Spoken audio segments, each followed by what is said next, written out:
I started a movement called Real World Ranching in the USA.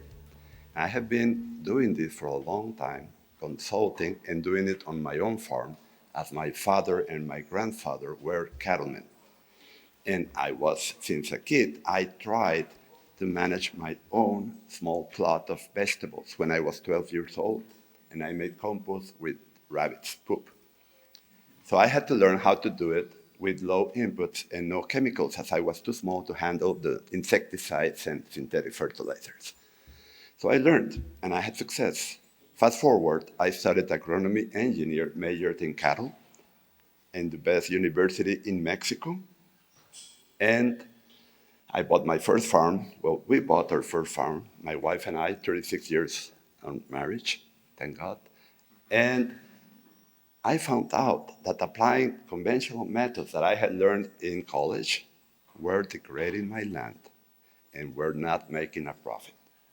So I had to go back and relearn what I had done when I was a kid. That was, you need to farm like you garden. We need to farm as we garden. No chemical inputs at all. And that's what brings up soil life.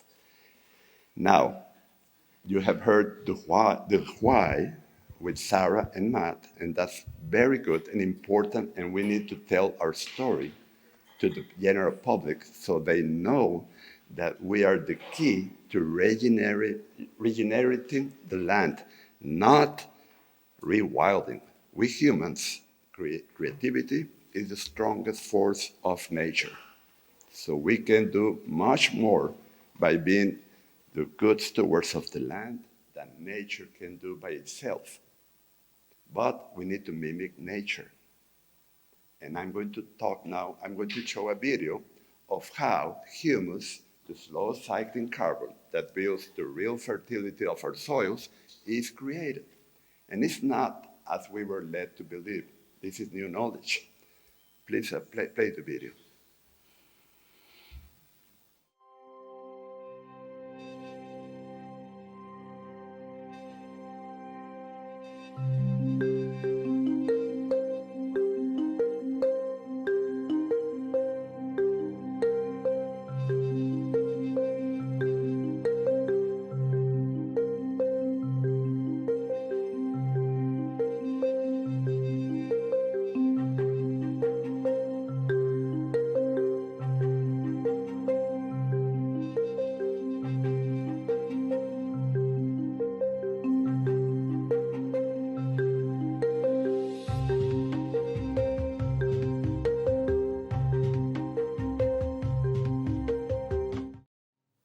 I wanted to be the best in the world in whatever you do.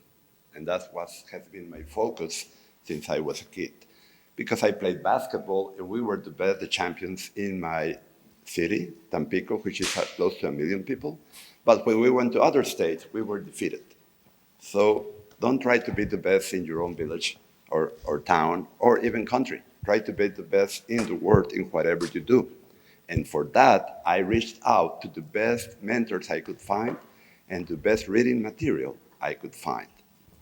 And thus, now you can see this in all the scientists' journals that talk about how humus, the slow cycling organic matter in your soil, is created, and it started to appear in publications in 2020. From 2020 to now, but Wikipedia and other Google still has the outdated and wrong definition of humus. Humus is a stable fraction of organic matter that cannot be further degraded by the action of microorganisms if you don't till the land and lasts over 100 years. It's the fraction that holds moisture and all necessary nutrients and buffers pH and salt. So the answer to all our problems is to increase humus, which Newman Turner, in his book Fertility Pastures, here in 1950 some, called the heart of the land.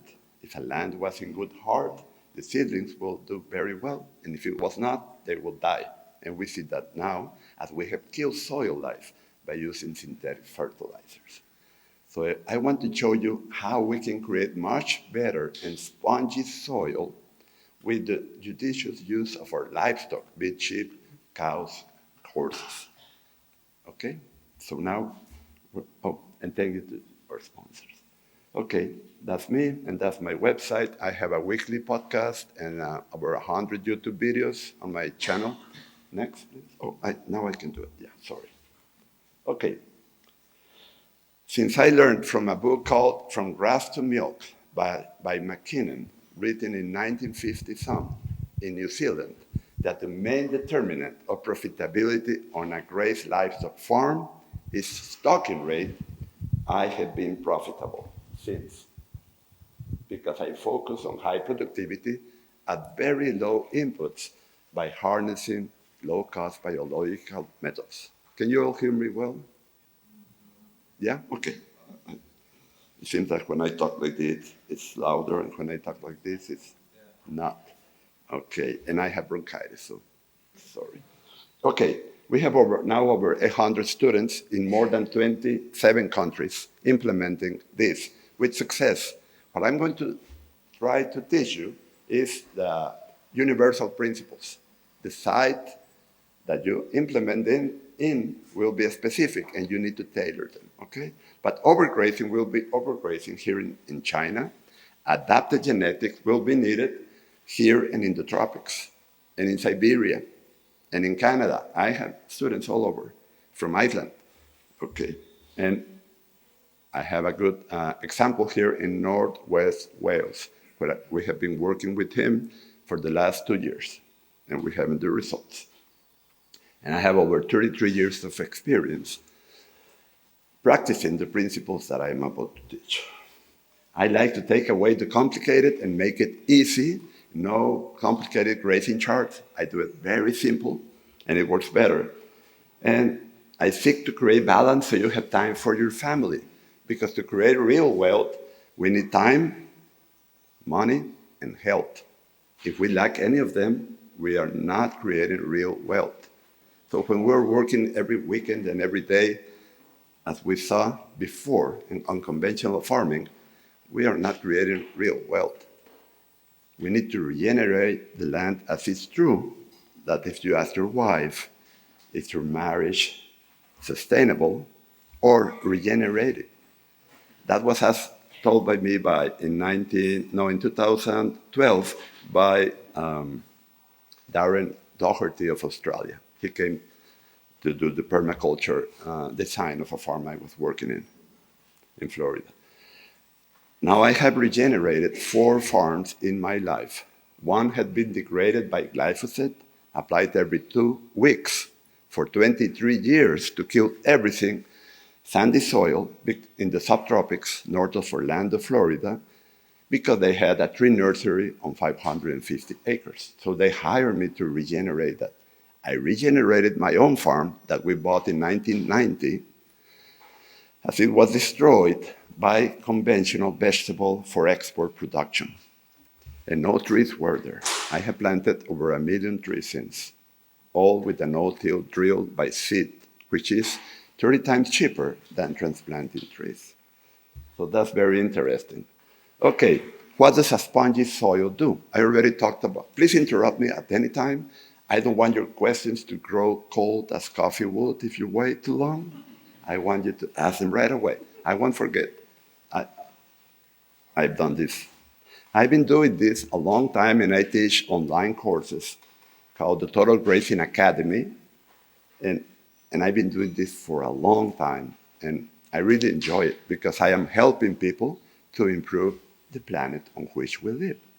And they can increase their profitability to 5 times, their productivity 3 to 5 times. And I have the examples to prove it.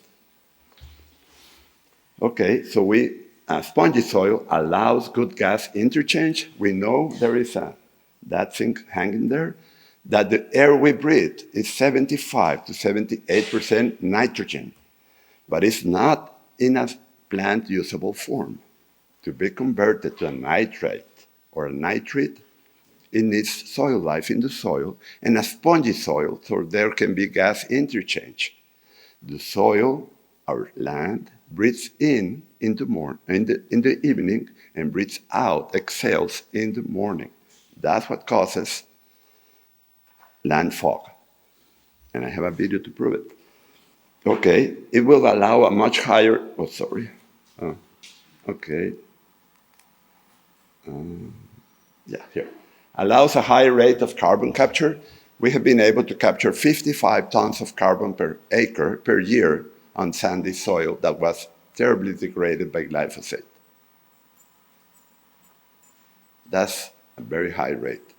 We went from 1% organic matter to 3.18% organic matter with high temperatures. Here is much easier on sandy soil in 5 years.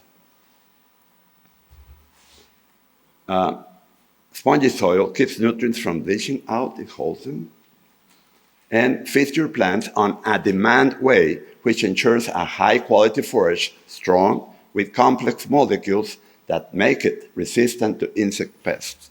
Insect pests have a simple digestive system, and they cannot digest complex molecules. So that's the way to get out of the insecticide paradigm. A spongy soil will have good structure, granular structure, and that's brought about by a glue that fungi and mycorrhiza exude, and it's called glomalin. Glomalin makes up to 20% of new humus created and lasts from 40 to 50 years in the soil if we don't till it. When we till and we saw a flush of green coming up, that's the glomalin created by fungi being digested by bacteria. So the fungi to bacteria ratio is very important. The higher the fungi is, the better. The more we will produce without added inputs. We want our inputs to be sunlight and our own creativity and management, as we will create a symbiosis between the grass, the grazers, our soil, and our economic needs. The farm is a living organism, and we should be the head of it. Okay, a spongy soil allows roots to penetrate and bring liquid sunshine, the carbon cycle. The root exudates high in sugars to deeper parts of your soil profile. And you need to remember that soil grows upwards. Have you ever heard about the disappearing stones in Ireland, where they had pictures? 100 years ago, the boulder could be seen. Now the soil grew upwards and is almost covering it. And we have measured this. You can grow an inch of topsoil per year doing correct grazing management. And I'm going to show you from 3 different angles how grazing functioned before man, basic plant physiology, and actual results in different environments around the world. And a spongy soil high in humus, which is a fraction of organic matter. For example, they are doing a compost extract over there. A compost, people mistake compost for humus. No, it's not. A good compost requires to be at least 3% humus so you can do a compost extract. If it's lower than 3%, it's not good enough. So humus is different, okay? And it smells like the litter of a forest floor, high in fungi. When you smell the rain, that's actinomycetes releasing their spores. So we want to increase actinomycetes a lot. And it makes drainage much easier after a rain event, as we see on those examples out there, how the rainfall infiltrates better on pasture than on arable land. But it's because of the glomalin and the humus. And it keeps streams and rivers running for a much longer time into the dry season. Any questions up to now? Can you have the fungal ratio of bacteria? I cannot hear. I am hard of hearing also, sorry. I will turn 63 this October. Sorry, David Conforth. I've been mob grazing for... Sorry. I farm down in Kent, and it's very heavy clay soils. And recently I've been focusing on increasing my fungal bacterial ratio in the soil. My question is, can you have too much fungi in relation No. to bacteria? It was thought that a 1-to-1 ratio was best, but now Christine Jones, the lead researcher in that from Australia, Yeah. recognizes that the higher the fungi, the better, because fungi create humus, bacteria digest humus. Yeah. And Thank humus is our you. soil's real fertility, and it's the wealth of a nation. That's the truth. Thank you. Yeah, this just happened this year. So it's evolving very fast now with all the communication and the artificial intelligence and Google. We can access the most up-to-date information and be on top of the curve. Okay, a good soil has a porous loose layers of soil with plenty of opening gaps for water and nutrient flow to grass roots. We are told that we need to have half of the volume by solids, a quarter of the volume in moisture, and a quarter of the volume in air. We know that each percent of organic matter holds 25,000 gallons of water per acre. And that's why when we increase humus, our soils and plants start to behave as if we were irrigating in a drought and as we were fertilizing, because each percent of organic matter releases 40 kilos of nitrogen per hectare. I'm going to switch back between kilos, metric, and English because you do both. I feel crazy when we're driving and I ask how long to get there, and they tell me in miles. But then they do hectares and kilos. So, okay, I am metric. A compacted soil, on the other hand, the layers of tightly packed soil with few openings for water and nutrients to reach grass roots, and the production is much smaller.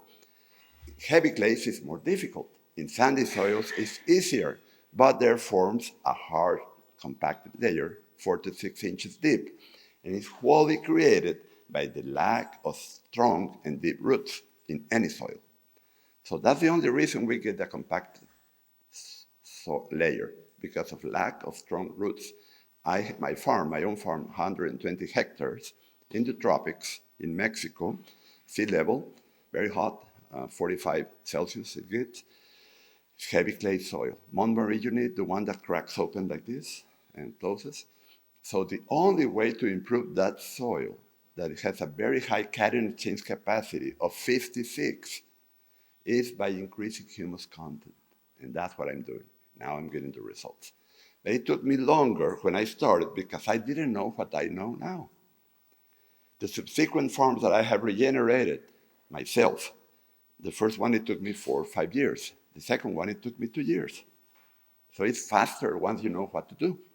And my students, they are having results in 1, 2, and 3 years all over the world. And that's what I want you to get. Okay, what creates spongy soil? Well, first of all, soil life. So let's not kill soil life. Any insecticide, fungicide, herbicide, kills soil life. Synthetic fertilizers kill soil life. And then our soils become synthetic fertilizer dependent or addicts. We need to slowly wean them from that in 3 years. That's the best. I did a cold turkey back in 1993 when I learned this, and everything turned yellow.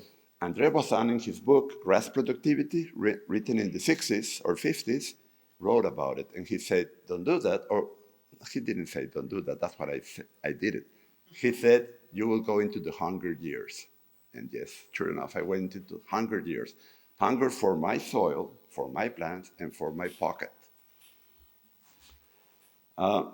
We need glomalin from mycorrhiza. That's where it comes from. Soil aggregates from the glomalin, carbon as humus, not as fast-cycling organic matter that the CO2 is released into the atmosphere.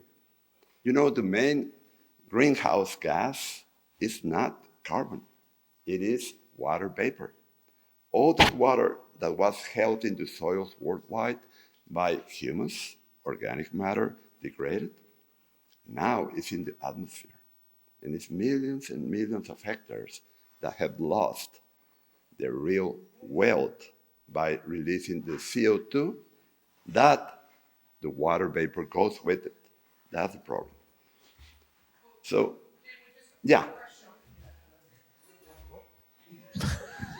Forgot what it was. This short cycling carbon, if you've got knackered soil, surely if you cycle short cycling carbon, that will encourage photosynthesis to get the plants to grow so you can then get the deeper carbon. Is that not?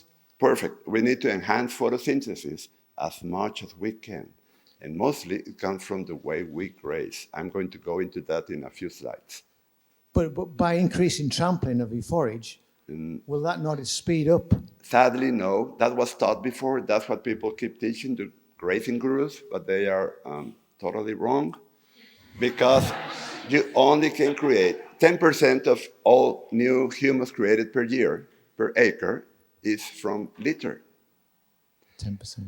10 to 20% from glomalin, and the rest from the dead bodies of fat microorganisms digested by a multitude of other microorganisms, and they are fed by the fatty root exudates of grass that is stockpiling.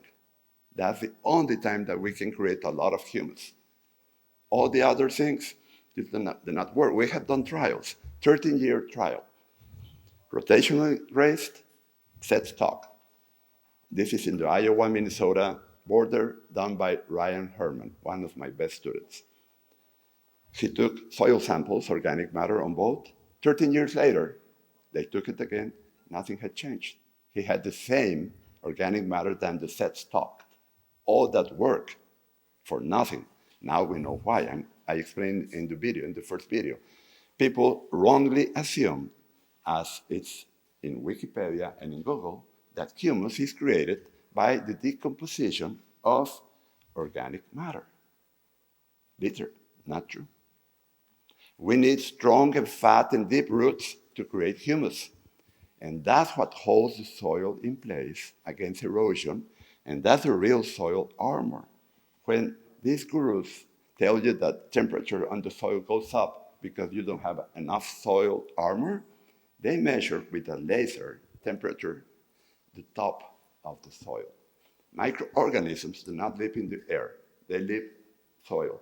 They live under the soil around 4 inches deep. So my students have done it in every continent with soil probes, with a probe. And when you have a large amount of living roots close together, temperatures don't go up. But do you not see in a hot climate? I am in a hot climate. I farm about 300 miles south of here, and the temperature is much hotter. It's 10 degrees hotter temporarily. On the top or under the soil? On the top. Where do soil microorganisms live? On top of the soil or under the soil? Please measure correctly. You will be amazed that they were fairy tales. Measure correctly. We need to be observant, always. Now, if you haven't done this, but you can go to a hedge.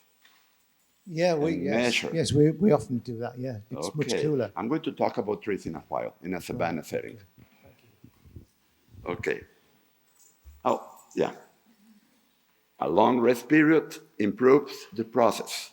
Okay, that's very important. How can we allow a longer rest period in our paddocks without creating overgrazing, which is the regrazing of the regrowth before it's ready?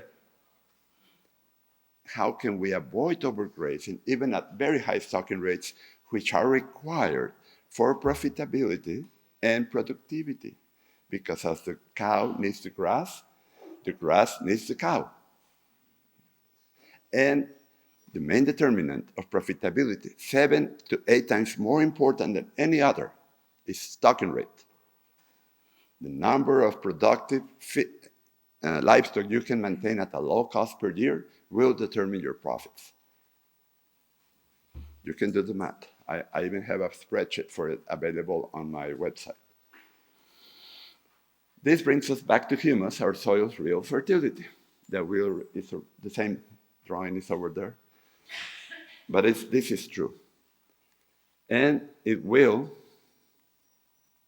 okay, increase oxidation of organic acid, increase positive links with microbes such as mycorrhiza and rhizobia, improve nutrient availability, and reduce dependence on fertilizers.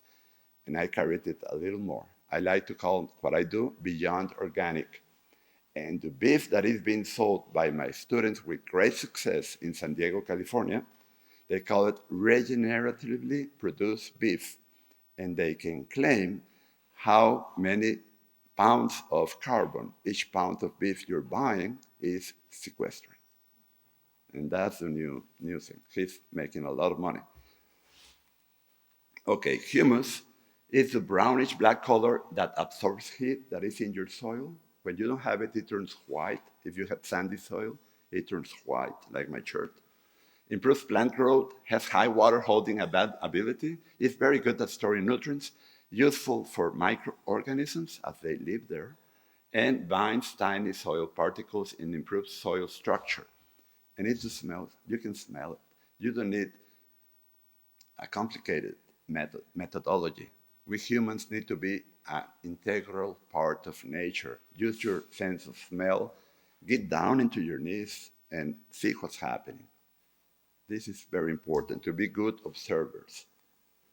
What is the most important type of fungi for your soils? I already said that fungi create humus and bacteria consume humus. The answer will be mycorrhiza. Without mycorrhiza, we will not have life as we have it.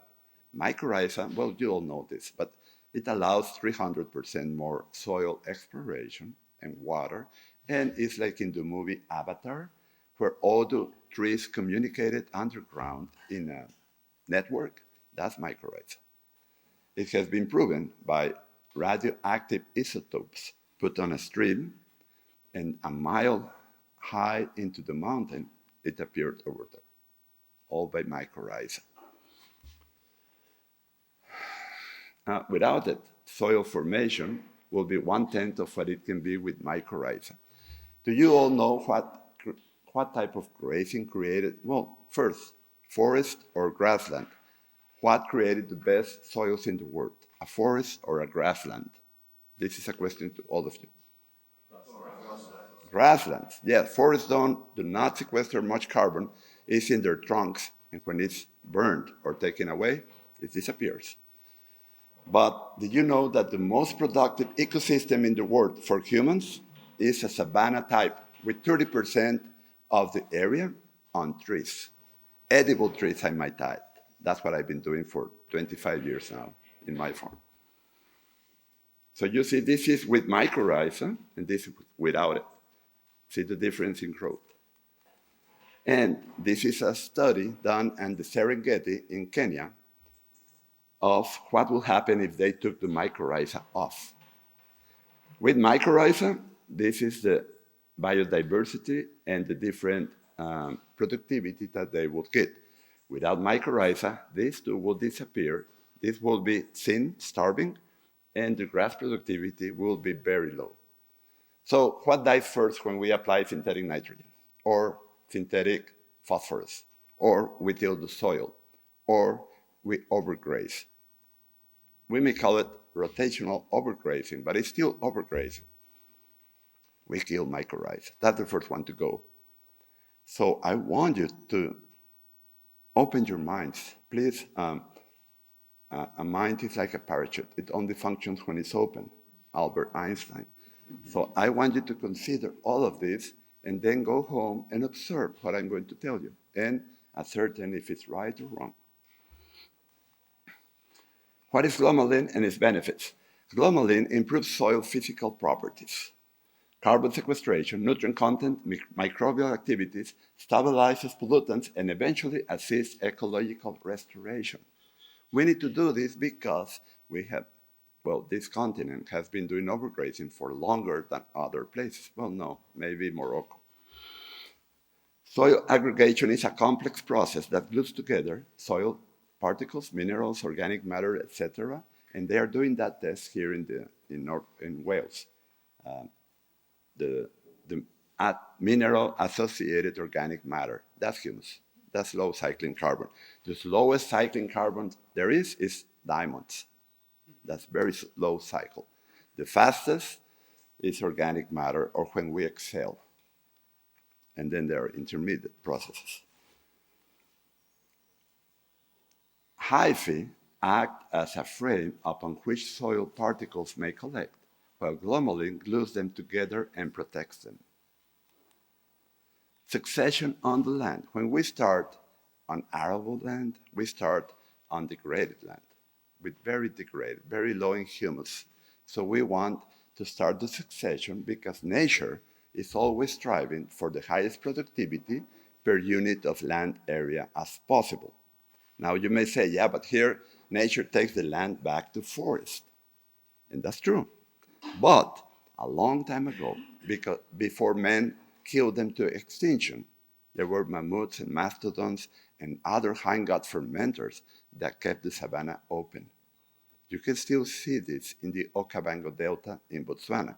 That's the last place in the world that has this functioning.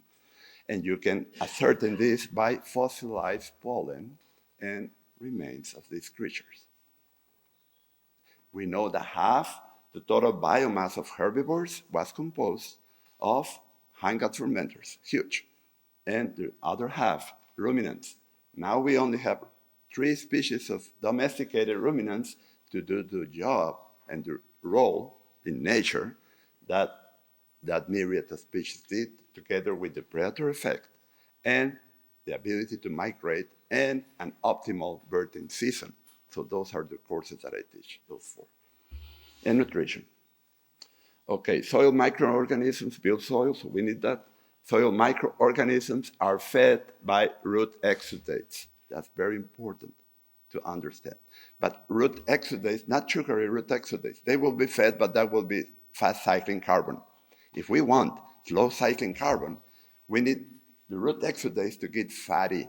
We need happy plants that have a huge rate of green leaves to stem.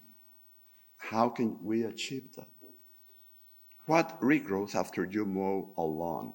Leaves or stems? Leaves. Why? Because they capture energy, sunlight, through photosynthesis. And green leaves produce energy by photosynthesis, while stems consume energy by respiring. So, if you want to lower the energy content of your grass plants, your forages, and lower their storage of energy underground and in their grounds, do selective grazing that leaves all the stems behind. Selective grazing always leads to overgrazing, unless you have a very low stocking rate. And remember, stocking rate determines profitability by a margin of 8 times. Nature is always trying to get more productivity per unit of land. But we have impaired how nature functions. And not right now. This happened 50,000 years ago. We need to go back in time to relearn how this should be managed. How did grazing function before man? The savanna ecosystem gives the highest productivity of all land ecosystems and requires the animals, herbivores, and predators component to thrive. You take one of them out, doesn't work anymore. And that's what many gurus observe, an already degraded ecosystem. And they make wrong conclusions because they didn't study basic plant physiology and they did not know how humus is really created. Now we know. In modern times, we lack the large hindgut fermenters which kept an open savanna and helped the ruminants achieve a total graze, high harvest efficiency, where there was not much combustible material left for a wildfire after they had migrated to other parts in search of more and better forages. Now, which type of herbivore requires a higher quality forage? A hindgut fermenter, like a horse, or a ruminant, like a cow? I cannot hear. Okay, ruminants require a minimum of 8% protein for the rumen to function and be able to digest fiber. Hang-out fermenters, while not as efficient as ruminants, can thrive and maintain body condition on much lower protein diet with much higher fiber content. That is why when we went to Morocco to see it, we saw horses and donkeys fat on rocks, while cows were non-existent. They will have died already. So how did grazing function before man? In a savanna, this is in the Montado in Portugal. I was there in November. There you can still see how it was, it should be. So we would like to create something beautiful like that. Not rewilding, but I agree with Matt. With us living there, we need more people on the land, not less people. We are the stewards of the land. Nobody can improve, no other species can improve the land as we can. We can degrade it. Cows can degrade it if managing correctly. We can degrade it if we manage it correctly, but we have the power to transform it. So the total grazing program, is this how grazing in nature function?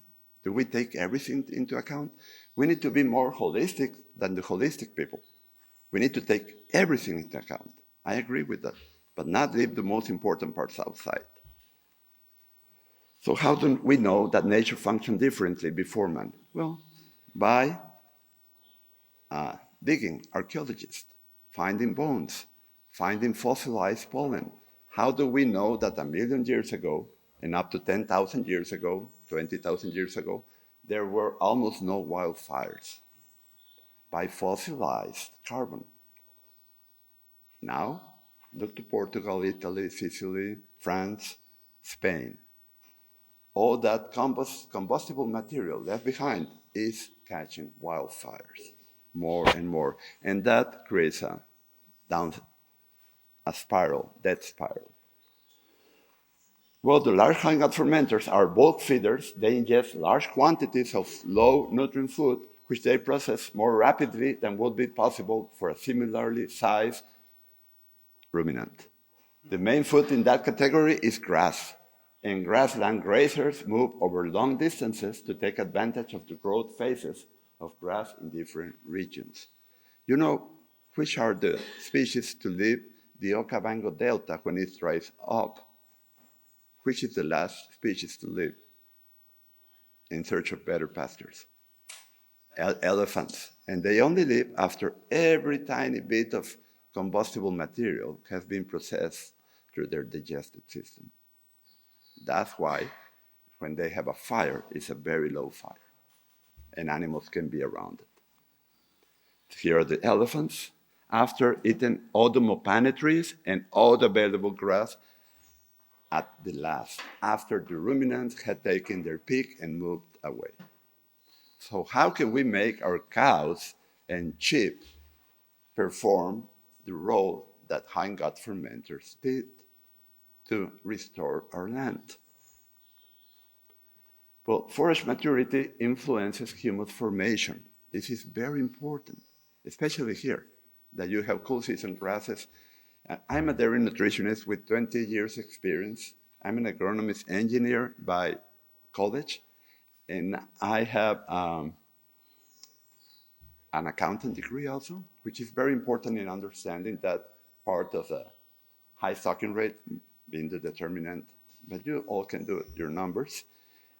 And I have been mentored by the best in the world, thank God. They helped me. It is not only higher productivity and livestock health that we get with more mature forage at the moment of grazing, but also better soils as a result of having longer rest periods, which allows the roots to grow deeper and fat. What do you say about this? Do ruminants require fiber to ruminate? Yes or no? Yes, they require fiber to chew their cud. Are your cool season forages low in fiber? Yes, they are very low in fiber. So we need to allow them to mature a little more, not too much, a little more for the best livestock health. So they have enough fiber for them to be able to ruminate. And that will increase your total productivity. And that will increase your humus formation. But the first consideration is that you want your cattle healthy.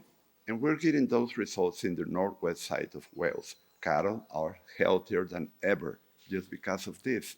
When you have a huge imbalance of excess protein, lack of fiber, and excess sugars, because that's the form of energy in your cool season grasses, you get high pH in the body and acidosis in the rumen. And you can see the manure that it turns a white crust on top. That's acidosis. So don't do that to your livestock. Keep them healthy. And you can reduce your medicine cost by 75% at least. That's my experience as a dairy nutritionist on confined dairies of up to 3,600 cows each. The amount of fat we can produce per acre per year will determine the amount of new humus created. It is a direct relation. When plants are stockpiled without cutting them, and they can go to maturity, and we allow them to continue growing, they keep pumping root exudates, but they change from sugary to fatty. And that's when the root soil microorganisms become fat. And that's when we create humus, not when we are rotationally grazing and we are always producing sugary root exudates. Yeah? Question from the same person. Okay, we need a one-to-one. Sorry, what would your answer? What would your answer be to a dairy producer who was rotating his cows on a 15-day round? And when quizzed on that, his answer, well, the grass will go to head.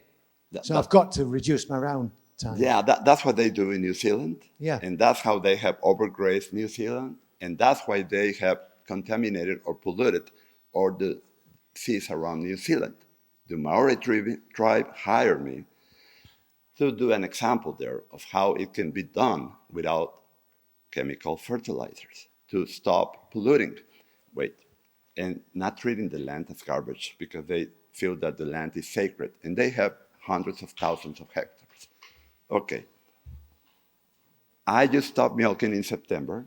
I had a grazed dairy for 28 years in Mexico in the tropics. And David Finch here in Northwest Wales, I've been working with him on a seasonal grazed dairy, 750 cow on 300 hectares. And we are winning the land of synthetic fertilizers. We're almost finished. And we are grazing like this. And he will make more money. So when you graze every 15 days, how deep do the roots get?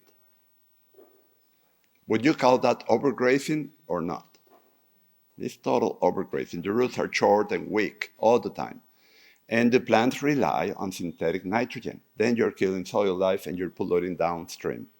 Is that not even sustainable, but not regenerative? And that's what gives us farmers, livestock farmers, a bad rap with the public. So we need to change that. Then we can be able to tell our stories, the right story. That's extractive agriculture, and they are living on the humus created 100 years ago.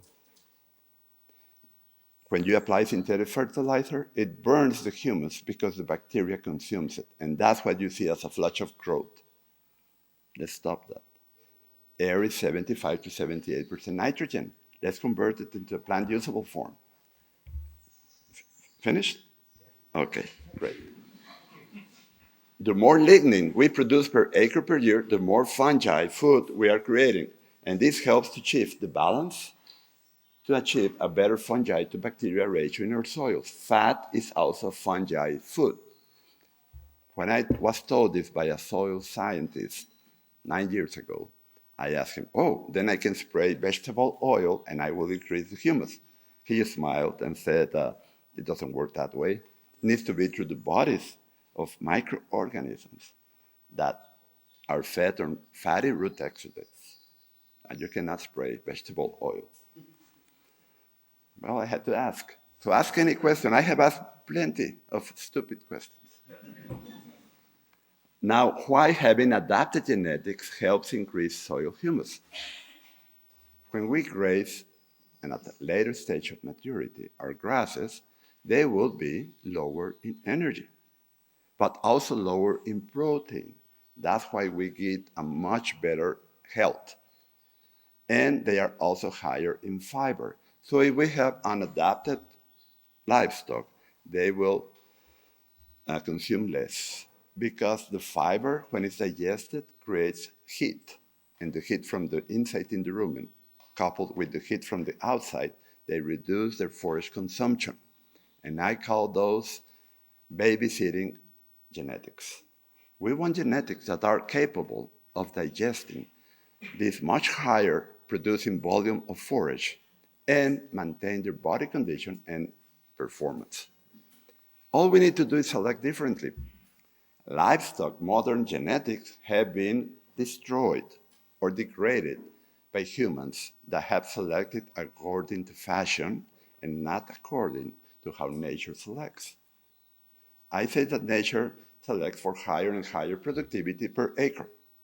Man has selected for higher and higher productivity per individual animal.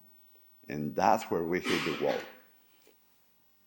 We cannot do that with low-cost inputs, with high-input genetics. We need low-input genetics. So we just need to change the way we select, okay? Having adapted genetics allows us to graze our pastures a little more mature, and that creates more humus. Then we can do what the large hindgut fermenters achieved, animal impact, along with the herbivores migrating, taking a high harvest efficiency. When you cut hay, do you want a high harvest efficiency or do you take the top third? When you harvest wheat or corn, maize, do you want to leave 70% in the floor or do you want it all? Well, this is my news to you. Your forages also have a cost to produce. Don't waste them. Create humus as it is created, not by litter, but by strong roots. So let's create strong and fat roots. And we know that in the stockpile area, when it's stockpiling, that we alternate every year. I would suggest you do it in thirds in your farm. We create most of the humus created per year. So what we have found to work best here is that we divide the acreage in thirds. 1/3 is grazed with our focus on quality in the spring, maintaining quality, not trying to cover the whole farm. That doesn't work because we incur into selective overgrazing. Graze the 1/3, and when it's ready to return, you return. When are your cool season grass ready? Clovers at full bloom, alfalfa at full bloom, and your ryegrass cocksfoot Timothy when the leaves are not pointing up, but they're starting to fall down. That's when it contains enough fiber for your cattle and sheep not to scour. And this is due to the very long rest period the humus created in the stockpile areas during the green season, where the plants can achieve a homeostatic equilibrium and the root exudates become fatty. Then the microorganisms in the rhizosphere get fat, and when eventually digested by fungi, they are converted into humus instead of fast cycling carbon.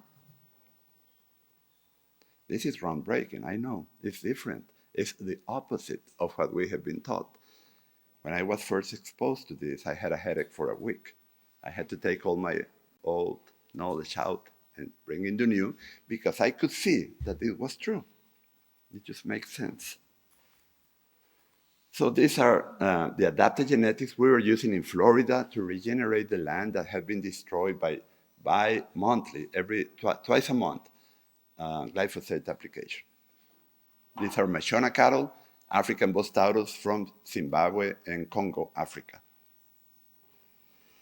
You don't need that here. Here you have native breeds that can help you to form a composite so you can cater to the market and improve your land. That's what we do. I teach in the Adapted Genetics and Selection Guidelines online course. What about migration?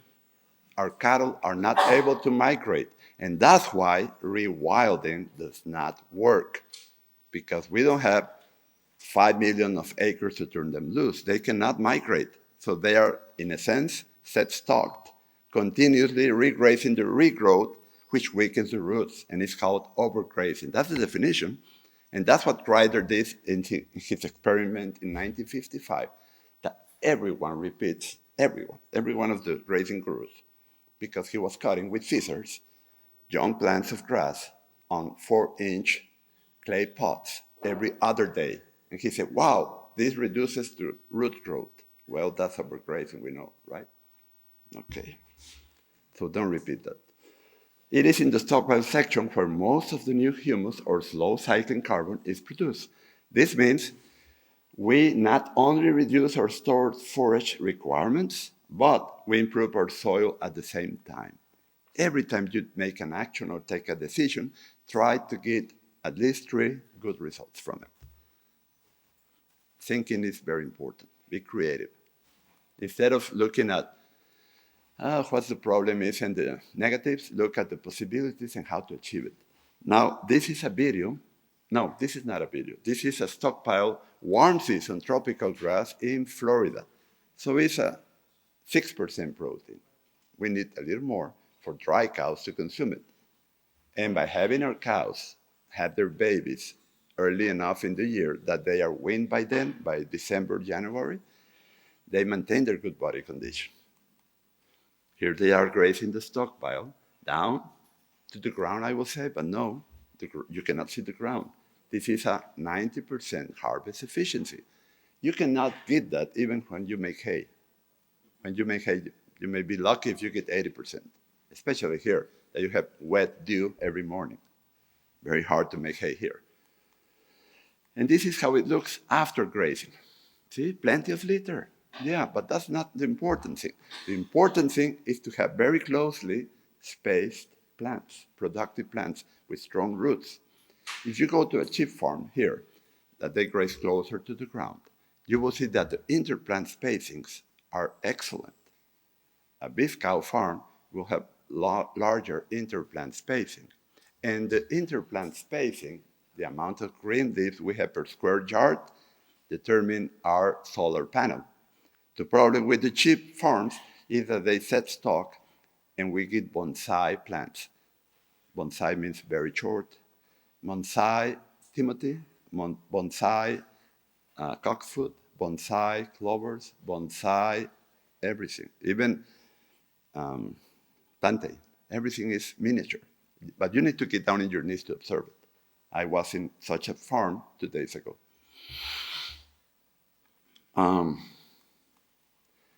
And this is in February, grazing stockpile. We want our livestock to be in good body condition year-round. My mantra is fat cows, fat cows, fat cows. Means good body condition, not obese, but year-round, because the immune system functions on fat.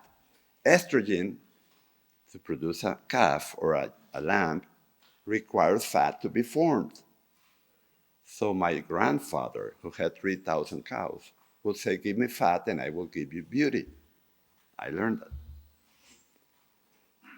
You can see they are shiny and healthy, consuming low quality, very low quality forage that here, outside there, I was told, yeah, but if we'll allow it to mature more, it will be too high in fiber. This is 10 times higher in fiber. That's not the problem. It's the management and the genetics.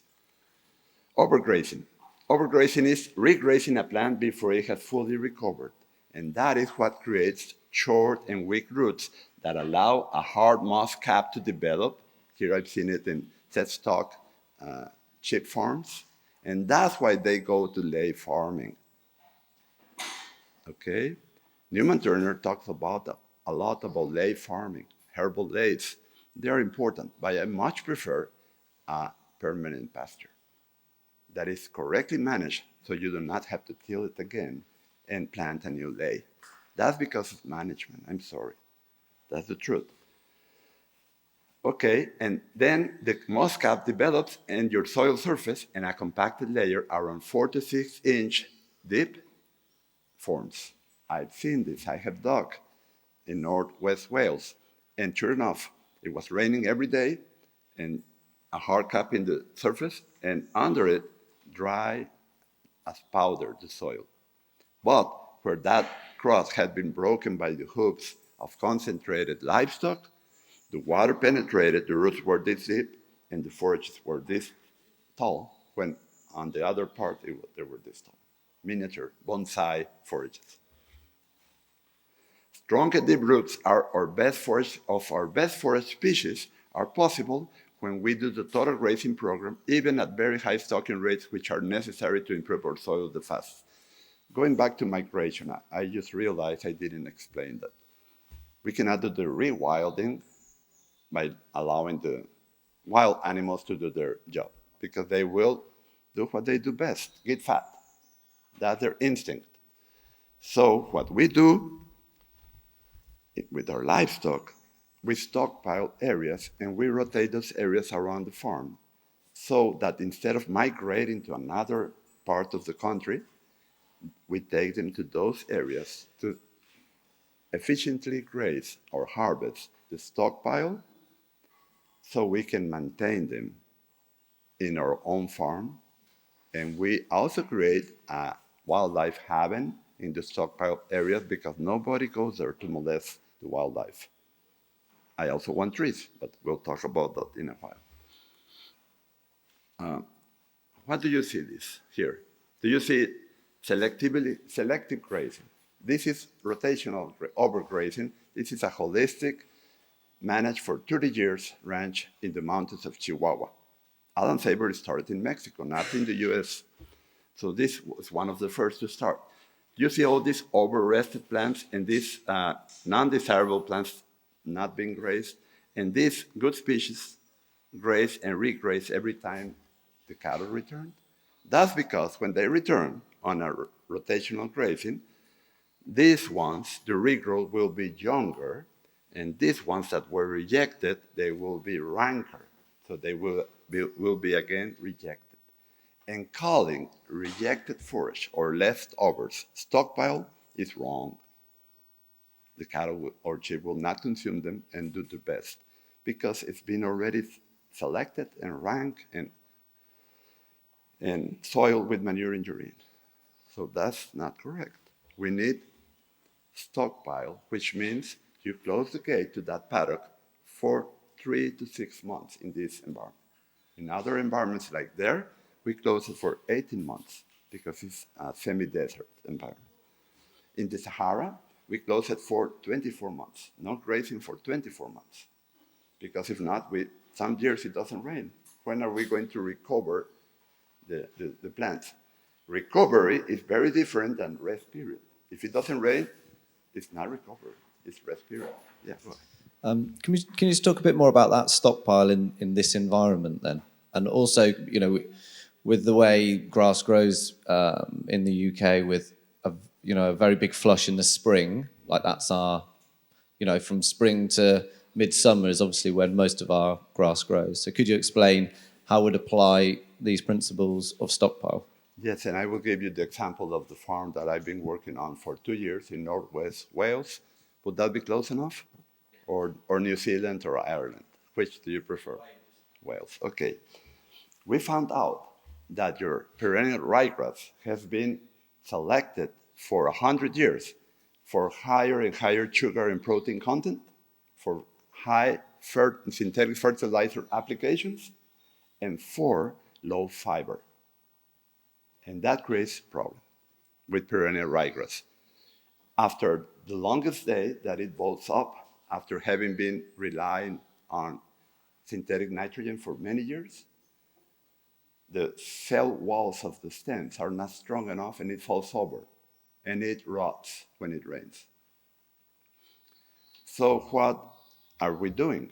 Well, in those instances, in that dairy farm, Grace Dairy, we want to harvest it around the 21st of June as haylage, but haylage has its own problems because of the acidity that kills the rumen microorganisms that digest fiber.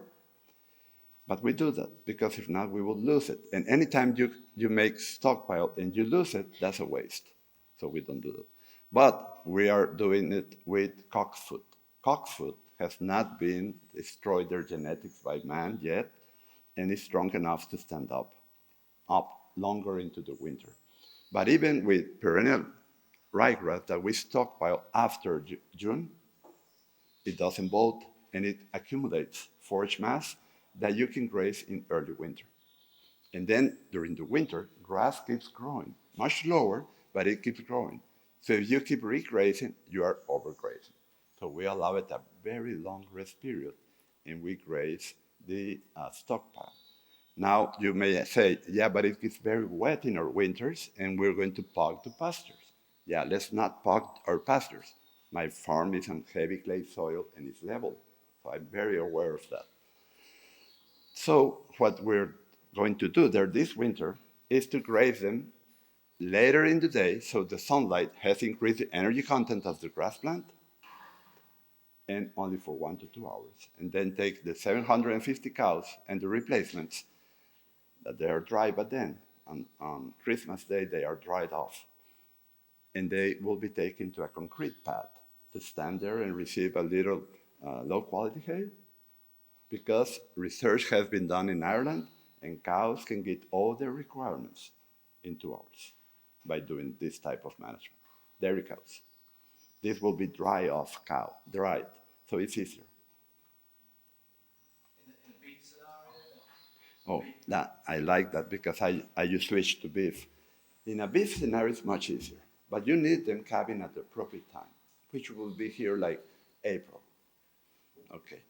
Then, you know what governs reconception on beef cows? Body condition at calving. So you want them calving at a body condition of above 3.7, 3.8 in your scale. And then they will cycle immediately after calving, 21 days later. And you can keep a yearly intercalving period. Now, for the stockpile, you do the same. I was just in a farm, Nick's farm, with Paul, that they have beef cows. And they put them into a shed, and they want to reduce that and stockpile and graze more and make less hay. And I tell every one of you, do it gradually. Start experimenting. Leave a few paddocks to grow instead of making hay, when it doesn't rot, of course, and graze it before it rots. And then you shorten that time that you need to feed hay. My clients in the US that have done this, they are saving from $200 to $300 per cow per year by not feeding as much hay. That's a lot of money. This client has 500 cows.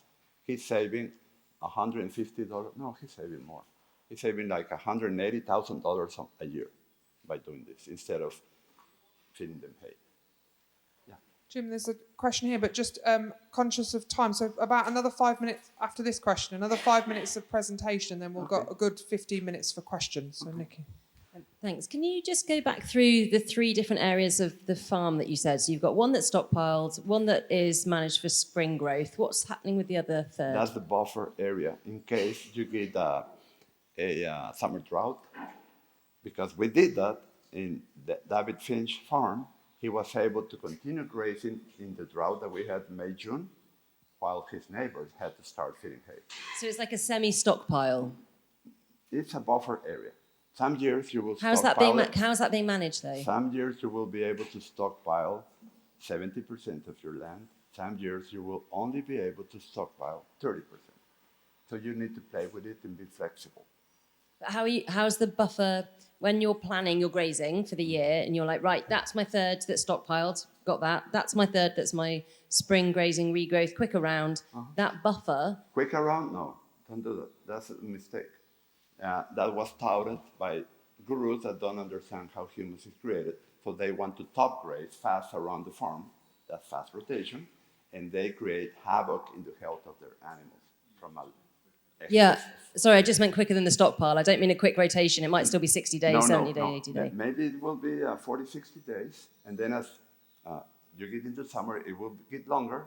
But you will find out that your regrowth in your green grazing area is not mature enough to regraze till you go into that buffer third. Then it starts to rain in the fall, like now. So it's just and not you go back to your green grazing area, and you allow that buffer area to stockpile whatever it can stockpile for early winter use. Yeah.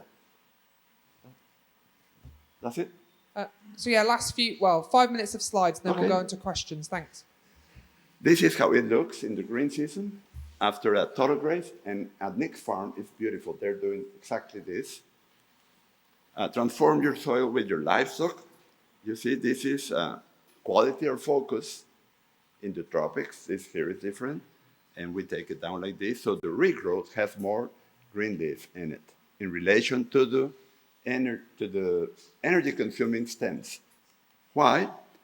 Okay, low humus is brought about by tillage, synthetic fertilizer, monocropping, herbicides, insecticides, lack of legumes and trees in our pastures. Legumes exude a fatty root exudate.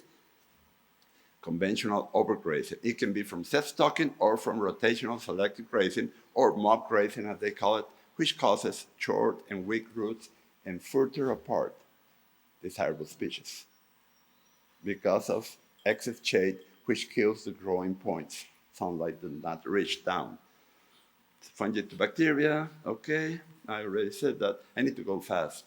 Okay, bacteria-dominant soil will be dependent on fertilizer. That's why we need to slowly wean our land from them.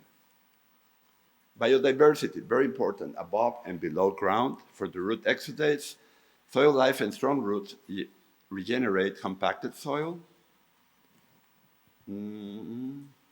What we need to consider, we need to create harmony in your property. Soil, grass, livestock, symbiosis needs to reach harmony for productivity to increase at a low cost. And it needs to keep improving every year. That's how nature works. It doesn't stay there. We need to be the mastermind behind the process. And when we can reach harmony, we have a nice life in the country. The more we learn about how this works and how to fit it into our economic needs, the more harmonious our life will be. It is important to experiment, do trials, observe, and make the necessary changes in our management. Can we achieve this? Yes, we can. Here is the QR code that you can take with your cell phone to download the implementation PDF of the Spongy Soil Guide. Now, I would want you to get into my website and see what I have to offer in respect to online courses, consulting, and a membership that we have, Fat Wallet Ranchers membership. Because when you get your soil fat, high in humus, thanks to fat roots, thanks to not overgrazing, you will get fat livestock that, if managed correctly, will give you a fat wallet. Thank you very much. I'm ready for questions.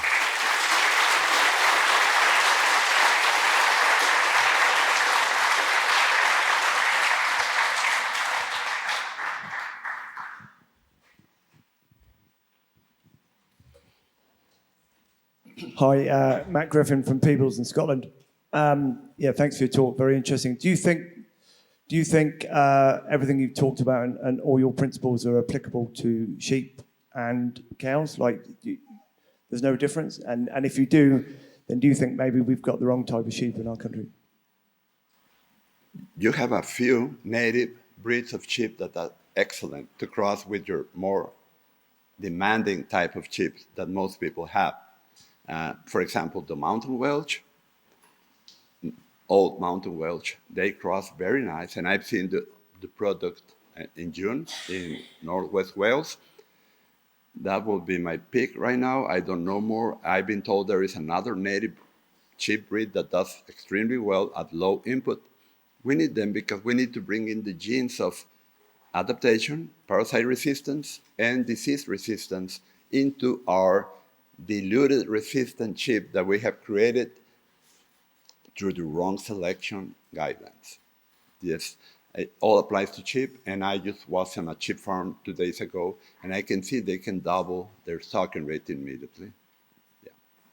Sheep are easier to do all this because of the way they graze and their biological cycle when they have their babies and when you wean them perfect. Mm-hmm. Yeah. Similar sort of question on the genetics. So I'm a dairy farmer. Great. So most of the genetics modern genetics in the UK, would they stand up to the sort of grazing situations that you're advocating? And where do we find the genetics to get back? Yeah. With David Finch, we are selecting the very best cows out of 750. Cows that have productive longevity, never got sick, have above 6 calves in their lifetime, never failed. And then we weigh them to see how much they weighed per inch of hip height.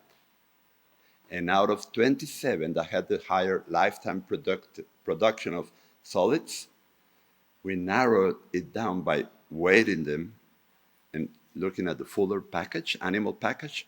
That means they are more efficient at converting grass to milk. And then I selected the very best 7 out of 27, and they were all about 13 years old. And we are going to select their best bull calves to use to spread their genes, their dams genes, into the whole herd and improve the genetic progress in that herd. So you're looking at genetics within the herd. Mostly, but wait, these cattle are mostly Kiwi crosses from New Zealand. So they have pretty good genetics, but they are still a little too large. They weighed like 550 kilos. And to be able to do it all on grass here, we need a smaller cow. In New Zealand, 1955, the average Jersey weighed 380 kilos. Now they weigh 550 kilos. So we need to be selecting for higher and higher productivity per acre, not per cow, because that's what we sell, liters of milk per farm per year. I had a graze dairy up until September for 28 years, and that's how I selected, and the genetic progress is very fast. Now, about bringing other breeds with higher parasite and disease resistance and better nutritional adaptation, we're going to do some trials with the Shetland, native Shetland, from here. Cross with the Kiwi cross, maybe a fourth of that to create a better composite that will be better convert our grass that we produce to milk, solids, because he's making cheese, and very important, our livestock need not only to be efficient converters of grass to saleable products, but they need to improve the land on which they graze. Good question. Is that resolved? Hello. Thank you. Sorry. Yeah, I have a thank- course on that. It's called Adapted Genetics and Selection, and it's comprehensive. It takes like 2 weeks to go over it online, and you will have coaching. Thank you, Julia Aglenby from the Foundation for Common Land. A lot of Cumbria, this county is called Cumbria, and 16% of it is common land. That means farmers have rights, maybe between 10 to 20 to 30 to 40 farmers who are all farming the same land together. Yeah. And I just wondered how the principles, and firstly, a fantastic talk. Thank you so much. Really enjoyed it. But what I was thinking was, how do we apply these principles to our commons? Because that seems to be quite a challenge whenever I've met with people, because it seems very micromanaged, and we don't have any fence, and commons there's no fence between one common and another. So you may have 20,000 hectares, 30,000 hectares, and we're not allowed to fence. Have you heard about the tragedy of the commons? Yeah, I have. Yeah, Nobody takes care of it, but all want to take out of it. Yeah. So if you all get together and you decide to stockpile the commons for a growing season, and then put all your animals there, in the non-growing season, and then take them out, there should be a legislation or something, rules that you can put them in for 2 or 3 months out of the year. The amount of forage produced will be 3 to 5 times larger than what they're getting right now, and you will not degrade the land, and we will not get the public to get angry at us for creating a havoc. That will be my answer, because I suggested that in Rome, in Italy, that year in November, because they were creating a desert. Okay, thank you. Yeah. Hi, Jim. Thank you very much for that talk. I appreciate running out of time. You couldn't cover trees as much. I wonder if I I have a could. what? You couldn't cover the tree component of I this. didn't have the as- time. But I wondered tomorrow if I'm going to be here, and tonight we're going on a pasture walk. If I could I ask love a trees. I've been spec- planting trees for 20-some years now. Okay. If I could ask a specific question, just for UK focused, if you could recommend, or if there are any trees you'd particularly recommend that balance soil improvement and the forageability that you were touching upon. But let me tell you, you need them to be in rows, which are easier to manage, perpendicular to the prevailing cold or hot winds, so you can have a tree shelter, a wildlife haven, a mycorrhiza under the ground touching each other row, so you produce much more grass because of the mycorrhiza. Some legume trees, so you can fix nitrogen also. And they need to be palatable, fodder trees, so you can feed them to your livestock. Then I leave one every 10 meters to grow tall, and I don't coppice those. But the others, I take the fence down, electrified, high tensile wire, so the cattle or sheep can go in and browse it. What species? Alder, willow, apple, pear, mulberry, mimosa, Siberian peach shrub, all of them together and planted by seed. Yeah. Jim, so last year we had Greg Judy here, and this year we've got you. So obviously it's really good to see the different ideas behind grazing. And I feel that quite a few of us have probably tried some of your concepts and tried some of the more selective ideas. And I know there's quite... I know. They are opposites. So, but when we come to the difference of livestock classes, so you've spoken a lot about your cows, weaning cows, calves off cows, so the cows can graze lower And I had protein 1,000 forages. ewes. So then when we get to the growing stock, the whatever you want to call them, weaned cattle to finish, we have found personally that we need to graze them more selectively to get the growth rate. Did they get their butts dirty by scouring or not? Tell me, well, hold on. answer honestly. I could answer honestly, but what I Okay. prefer to say is, What does if that I'm mean? getting... What does that dirty butt mean? No, well, I know, so okay. What does it mean? Answer. There's not enough fibre in the diet? There's scouring. Do you feel energetic when you are No. with diarrhea? No, wait. I want to take you there. Yeah. You will get much better animal performance by doing a total graze on slightly younger forage for those class of animals and not create a shift to undesirable species composition in your soil. Okay, so that's... Anytime you do selective grazing, you will create a species composition shift. But that's fine. I understand what you're saying, but I think it's important that we talk about that distinction of classes of livestock. Oh, I explained that in my course. Yeah, right so... now it's too short. Yeah, and it's quite easy in these discussions where we don't get into those specifics. So if we are looking, we need the growth rates in our stock to be profitable as well. So not just the number of livestock on the farm, they actually need to be growing. You need both. Yes. Yeah. And so in the UK, where if we still require an element of housing, that's our most expensive period during the winter. The housing, yeah. So we don't want to keep the stock on the farm for 2 winters. So if we want to have them on the farm for just the 1 winter, they need good growth rates. So I completely understand what you're saying and the science behind what you're saying. We've just got to make sure that we as the farmers are getting a finished cattle as well, because there's a lot of problems in that we're trying. There's a lot of farmers trying these concepts. We're repeating the same thing. You want higher daily gains. Okay. Sorry? You want higher daily gains. Okay, I understand. Yeah. Okay, how do we do it? With the total grazing program. We are getting in an alpine property in southern Oregon 4 to 5 pounds per day doing this. How do we do it? We graze perennial cool season grasses at a slightly younger stage, but with a total graze. So we can keep that daily gain plus a high stocking rate without creating overgrazing or a species composition shift. And I explained it in the Model 2, Grazing in the Green Season, in my online total grazing program course. but I don't have the time right now to explain everything. Sorry. This is just a brief introduction. I would love to be here 4 days. Question here. Yeah. Hi, thanks, Jim. Thanks for your speech. It was really good. I'm not a farmer, so I'm trying desperately to catch up and learn as much as I can. I've got a question about the challenges of methane.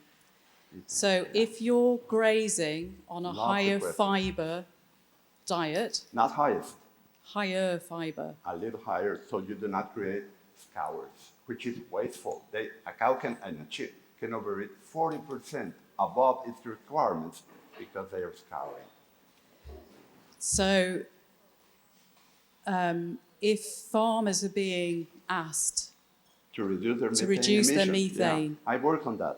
I have the So answer. how do we balance that? How do we balance that? The way to reduce methane emissions of our ruminants is, now remember, methane is a cycling gas. It's not something that we are creating, it's there in the cycle. But if you want to reduce it, you just feed a small amount of biochar to your animals. And that binds and traps the ammonia being released by the excess protein that you're grazing when you graze too young. And that, along with willows and other edible trees that have high content of tannins, lower the methane being emitted by your ruminants. And you will not be liberating all the tons of CO2 that are liberated by grain farming, because you will produce more from forages than from grain. It's more profitable in a rotation. Let's say you have an arable rotation where you cash crop for 2 or 3 years and you build the soil up with livestock for 5 years. I have found out that the livestock get more per acre per year than the arable. So why not have a permanent pasture with very high stocking rates?